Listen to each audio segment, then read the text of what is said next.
loving all those books. I'm not saying you should be a writer because I wouldn't recommend that as a career to anybody. But I think it's a really great way to train your mind. And you could end up ruling the world someday if you do that. So, yeah. Moby Dick, man, the funniest book ever written. And it's one of the great secrets of literature. It's so funny. You're not wrong. No, I'm not. Anybody else have a question? I have a question. Okay, I have a question. ask me. I wish thanks. I'm getting over here. Cameron? Hi, Cameron. Okay, so I know you probably can't tell, but I'm in a wheelchair. That was kind of a joke. Oh. But unintentionally, I figured you just love being in the front of the room. yeah, always. Unintentionally, I use my disability to persuade someone. Is that a form of pathos? Yep. It's also, it depends how you use your disability. So, Well, not if like. you, Well, I'll let you. You can finish. let's put it this way. I take it that you use your disability to talk about the obstacles you've overcome, right? Not No. really. I don't like to brag. I mean, it's not that big of a deal for me. Okay, but that itself is a sign of strength, right? So that's kind of an ethos argument, isn't it? Like it's not a big deal for you.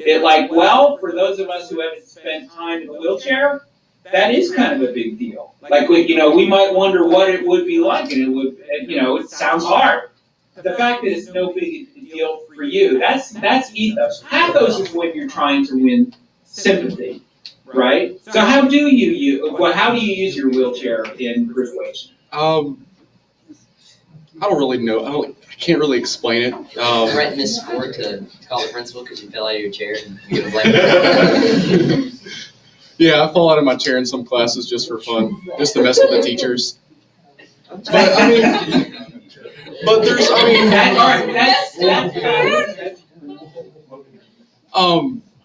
I guess to pull at someone's heartstrings, I guess, to get what I want. I mean, I do it unintentionally with my family, because it's grandma and grandpa, they're going to think like that. And so sometimes I'll do it unintentionally, or I did in the past. And so that was kind of how I used pathos to do it. So Can I ask you, have you always been in a wheelchair? Yes, sir. So, and it still works on your family? Not my dad. That's the only person. Yeah. If I were your dad, it wouldn't work on me either. It's like maybe once. What's the difference between sympathy and empathy? Yeah, this is something I like to talk about a lot. I get a lot of pushback from people. Empathy is a favored word these days. Everybody wants, their kids to be empathetic. And here's the difference. Empathy is if you are sharing the same feelings. Like if somebody is crying, it makes you want to cry too, right? And then sympathy is understanding the other person's feelings. That's a big difference, right? It's like figuring out what another person's feelings are in a way that doesn't judge them. So that's sympathy, okay? Is sympathy, are you doing it without feeling that same emotion? Yes, Like, absolutely. You can feel a different emotion. So you're Whereas like, empathy, you do feel the same. Okay.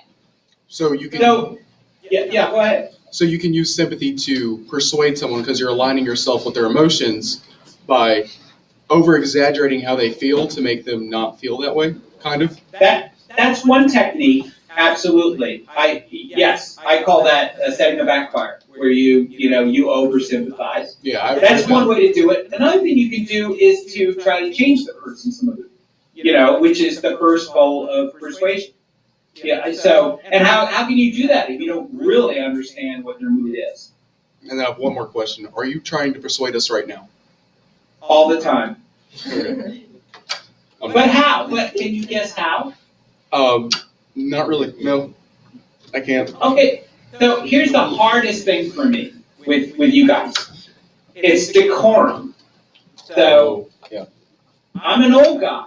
You know, I'm 62 years old. My kids are grown. They're old enough to be parents, but they're really, really late bloomers. So how am I going to relate to you at all? And how am I going to make you want to listen to me at all? Well, okay, I'm kind of an authority, maybe. I'm the author of a book, which you may or may not have liked. So how can I have a conversation with you? You know, it's easier these days, I think, than it was when I was your age, because when I was your age, we weren't even supposed to talk to adults. You know, it was the 60s and 70s. And adults were kind of like evil people. So I find younger people a lot easier to talk to now. But so at the same time, how do I keep from boring you? And finally, the big thing is, how do I sell you on rhetoric? I honestly think it's one of the original liberal arts. It is the original art of leadership. I want you all to be like really passionately interested in it, to the point where you feel like you can fully participate in everything. Society, jobs, running the world, and that includes politics, by the way. I want you to be able to follow the news and think, how can I use this? And I want you to follow news that's not just in your stupid news feeds or just showing up on your phone, but to really root out what's really going on in the world, even if it doesn't share your opinion. That's what rhetoric should be for you. It's like, seeing people and thinking, what's going on in their heads? How can I bring them into a group? How can I get them to do something that's for the good of us all? So that was, by the way, that was kind of a peroration, wasn't it? Like the last passionate part of a speech. Yeah. How'd I do? Could I kind of suck at it? Yeah. No. Yeah. Hey, sorry, teacher We have a again. long day for me. I'm right here. Okay, so I have a question for you. Sure. Who is your favorite editorial writer? Oh, gosh. My favorite editorial writers, so many. Oh gosh, now her name is Gail Collins, is my very favorite writer. Do you know who she is? No, but I'm going to look it up. We're actually reading something by Leonard Pitts today. He's my favorite. So they have not been introduced to him yet. So I was just wondering. He's great. You know what I love about Gail Collins is she writes for the New York Times. She's probably a little bit like moderate left.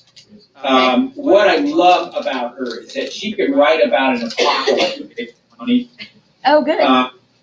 So she is so wise, and she interprets what's going on in the news just so succinctly and well, and she still does it with a sense of humor. We're going through a pretty absurd time right now, and she makes it tolerable. So I love her for that. And that's a way, I think that regardless of your political beliefs, you can love a Gail Collins. Because she's like this really sensible, like an older lady next door who's just really funny you want to hang out with.